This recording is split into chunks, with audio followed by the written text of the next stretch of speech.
We need the prediction. That's what we need. We need the predictability of Cody Rhodes writing his story and getting into WrestleMania. That's all right. We need. Okay, yeah, he can just walk on SmackDown and go because Lewis opened the can of worms. I'm gonna just say what I need to say right now. Oh man. Wow, what is going on with the booking of Karrion Kross right now, man? I swear to God, I almost feel like because of that loss to Jeff Hardy and how he was booked to look like a dominatrix in the very beginning, I almost feel like hold on. I almost feel like there's still a bad taste in everybody's mouth from that bullshit, and they can't get over it. So he's been booked this way because of it. And if that's the fucking case, what a fucking travesty from what this guy was when he was in NXT. Again, we bring it up week after week about how guys were in NXT, how they are now. We bring it up week after week. Like 90% of their roster is former NXT talent now. So we're gonna be bringing it up every single week. But to see where Karrion Kross was as being NXT champion, being undefeated, then coming to the main roster, getting that first loss. Getting released, which was a bullshit decision. Then they bring him back. They put him in that feud with Drew McIntyre. That feud was kind of underwhelming. Then he goes after Rey Mysterio. That feud is underwhelming. Then he was in the feud with AJ Styles. Even that feud was underwhelming. And you look at these guys, Drew, Rey, he's lost. AJ, he's lost. I know they've been trying, but it's just like. And I don't know if it's because Roman is the champ and he's on SmackDown, so he can't really get his full potential. But if there was anyone that would benefit from going to Monday Night Raw right now, it would be Karrion Kross. I would like to see a Karrion Kross versus Seth Rollins feud. I think it makes perfect sense. I think that Karrion Kross would look very strong, and I think then you can start to get him back to what he was in NXT. But since that loss to don't give Lewis any ideas for trades for Cody. I'm just saying anybody can walk into any show right now. Apparently, anybody can walk onto any show. The way Karrion Kross has looked in some of these feuds, like I said, you got AJ, you got Rey, you got Drew. So, like I said, they've been trying, but I don't know what it is. I don't know if he's not just not connecting. I don't know if they're setting him up for something. I don't know if it's because Roman is champion. I don't know what it is. I just feel like he should be farther along. It's just like Dan said, it's like even if it's nothing to do with Roman, even if he just won these feuds, it would give him some momentum. Like, shit, he probably could have gone after the U.S. title if he wanted to as well. It's like, why are you just feuding with people just to feud? You know, It's like there's no clear direction. You know? If Rey is champion now, if you want to go back to that feud with Karrion Kross now it would make sense. Now they put the U.S. title on Karrion Kross and actually have him have a good reign. Okay, now we're back on track. Yeah. That's what they should do. At least. I don't know for him. I don't know if it's like maybe his character's not hitting because I don't know. I think the losing factor is definitely like if he would have beat Drew. Did he beat Drew? Or did he lose I think Drew. It was the dog collar match, wasn't it? I don't think it was a dog collar match. Strap match. It was a strap match. I think it was a strap match. I think Drew won. I don't even remember. See, that's why I was like, if he would have just kept winning, it would make more sense. Like, oh look, he's taking these dudes out. Boom, like. But I don't know. You want to know what happened? He lost to Jeff Hardy, and then they didn't know how to book him because they thought he was damaged goods. He left and then came back. He had a lackluster feud with Rey Mysterio. With all due respect, he should have beat Rey Mysterio easily. Yeah. The way he was booked on NXT, the way that Karrion Kross, his moveset, his powerhouse, all that stuff, they made him a joke. I remember he was supposed to go after. Wasn't he supposed to go after Roman at one point? Yeah, they hinted at that. Wasn't he when he initially came back? Yeah, his debut, his return. Yeah, they had him say Roman TikTok like. It was the perfect way to come back. Yeah, he was supposed to be on that level, and then he just fell out of it. He didn't even get a match. So it's just bad booking with him, and it's like he's a good talent. We've seen what he's done on NXT. You guys killed his run when he initially came up looking like Demolition in 2020 and 2020s. It's not going to work, and they tried that, and it looked bad. everything looked bad from that standpoint. You made him lose to Jeff Hardy, and I guess the angle was that Scarlett was supposed to unleash this new side of him. They didn't even get to that. They didn't even repackage that. She's coming out. She's blowing dust in people's faces. It's not having any effect. He's still losing. Like, why is he even feuding with AJ right now? There's no point of him feuding with AJ and the OC and stuff like that. There's no point. He should now, as Brian said, the next step, if they're going to build up this thing, if Austin Theory is going to be repackaged and go away for a little bit, Karrion Kross should be the United States Championship challenger and then eventual champion. That's what we should be doing to build him up, because he has a history with Rey Mysterio. He can at least get over. Maybe that sets up a tag team match with Rey and Selena Vega versus Scarlett and Karrion Kross in some variation. There's a bunch of things that they can do with that. But in terms of his booking, it just doesn't make any sense, because it's like this guy was a badass on NXT, and now all of a sudden he's nothing. He's nothing. He's battling AJ Styles every week, and he's losing. He was, and it's just like, why is he? And it kind of reminds me of he's kind of reminds me of Apollo Crews, who was booked strong on the Indies and stuff like that. EC3, all these guys that come up, and then all of a sudden it's like, we don't know what to do with you, but you're here. And I guess it's cool that he's being in these big time feuds, right, with Rey Mysterio, Drew, and AJ and stuff like that. He's getting TV time, but it's like, you guys are not even like, AJ doesn't need to win right now. Unless AJ should be in the main event picture, in my opinion. But it's like, he's beating up Karrion Kross every week. He doesn't need to do that.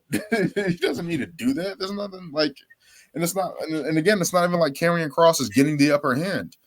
He's not, like, not even a little bit. So it's one of the holes on Fletcher's booking right now. That's kind of just like, what are you doing with this? And it's like, and at a time where it gets into these fall months and stuff like that, where you're kind of trying to just get to WrestleMania season or whatever the case may be, you should be trying to get these other guys involved, especially guys like Karrion Kross, to be heavy hitters for when you carry on. And he can be a potential guy that faces a Bobby Lashley or an Edge, or Karrion Kross versus Edge probably would have been a better mind game type of feud than Sheamus right now. Whatever. I feel like Sheamus is heading to a heel turn with his battle with Edge. But in terms of like, if Karrion Kross was given that opportunity to actually book, there could have been a real angle there between those two, which I think is another missed opportunity. But it's just like all these things for Karrion Kross, and it's just like he's losing every week. It's kind of the same. Well, I don't want to say they're the same thing, because Finn Balor is being featured in a stronger position, but it's just like both of these guys are being featured poorly right now. And especially with Karrion Kross, it's like, I don't know why he can't get on the right path. I don't know why it's so hard and so difficult. And maybe it's the bloodline storyline kind of holding everything into hold right now, but it's just like, he should be getting an opportunity. That's all I want to say about that. See, we need new challengers. Yeah, we do. I don't think I've ever disagreed with that, Lewis. I don't think we've ever disagreed. You just want one person thing we've to win the same way again. Whoa. No, that's not true. That's not true. You just want to repeat. That's not true. Just say it. You want to repeat. Cody Rhodes win at WrestleMania? You want to repeat with a different outcome. So that's not wanting the same thing. You want to repeat with a different outcome. Sorry. It's not a repeat. Then it's not a repeat. But it is. Then it's not a repeat. Brian, do you want the same thing to happen again? The exact same way?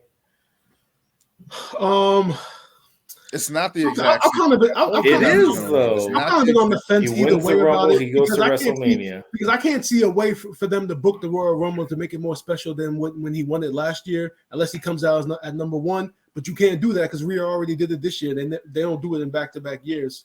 So I don't know. I don't know how you would do that. It has to be 1 through 10. I told you it has to be 1 through 10. He can win at number 3. He can win at number 3. He can do the Ric Flair. Boring. Boring. No, I think about it. How many years has it been since that 92 Rumble? 20, nope, 30, 32, 30. 32 years. Jesus. I wouldn't be surprised. No, 31. 31. Yeah, I wouldn't be surprised. I wouldn't be surprised if they tried to emulate that.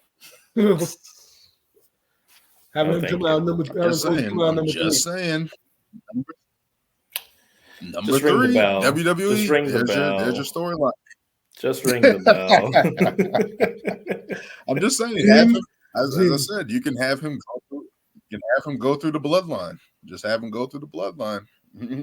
Yeah, so he could just walk on SmackDown. He could just walk on to SmackDown, go through the bloodline. Boom, he's at Mania. I mean, I know you guys just heard the bell. Yes, by winning the Royal Rumble. It's the second and third Royal bell. Rumble. Yes, that's how we can do it. Oh man! All right, but I guess we can wrap this one up. And that would do it for this episode of Ring Takes. As we continue the storyline, we're going to see what happens with SmackDown, of course, and the continuation of Raw and AEW. And we're heading closer to All In at some point. I believe we got Kota Ibushi, Hangman Page. Shinsuke for champ. Oh yes, we did Shinsuke. I don't like the way they booked that, but hopefully Shinsuke pulls it off. And I did read what he actually said in Japanese, and I was actually really good. I don't know if you read it. Yeah, I don't know if you read that, Dan. No, I didn't see it. Yeah. You should read it. It's actually really good what he said. It's like, dude, why can't you just have this man say this stuff in English? Or do like you said, give us the translators. Well, they like to believe. I said that weeks ago. If this was going to be an issue, just have somebody be a translator. And everybody looked at me and said, "You can't do that." But I'm just in this day and age, I think it will be fine. I feel like for him, it would add. And first, for Shinsuke, I feel like it would add a great element to his character as a heel character. Yeah, like that would have been dope. Like, just do it. Like, I need to be on the booking team. There we go. I need to be on the booking team rather than just taking the booking information and making picks. And being incorrect. And being incorrect. Stop cheating, Luz. I'll be making stars. Sorry. I'll turn off my Magneto, my Professor X powers, Yes, please. Please. I'm down in the standings. I'm down bad right now. I hope I can turn it around at Payback. But that will do it for this episode of Ring Takes, episode 28. This will be on Spotify. This will be our first episode that will be on Spotify and listening platforms. On that, I am doing that because I have. So this will be on Spotify. This will be on listening platforms. I will make this a short and put that out there and upload this as soon as I can. But that will do it for this episode of episode 28. Yeah, that's it. That's going to be the end of it. Ring the bell. Keep it tight. We're trying to figure that out. No, why would you do it again? Now it's inadmissible. I gotta figure it out. What's the ending? Is it ring the bell? We should end up doing a vote on like IG or something. Be like, what should our end catchphrase be? Ring the bell, call the match. Or I'll do that. I'll pull up a poll. I'll put up a poll. Cool. I'll put it on Facebook. I'll put it on Instagram.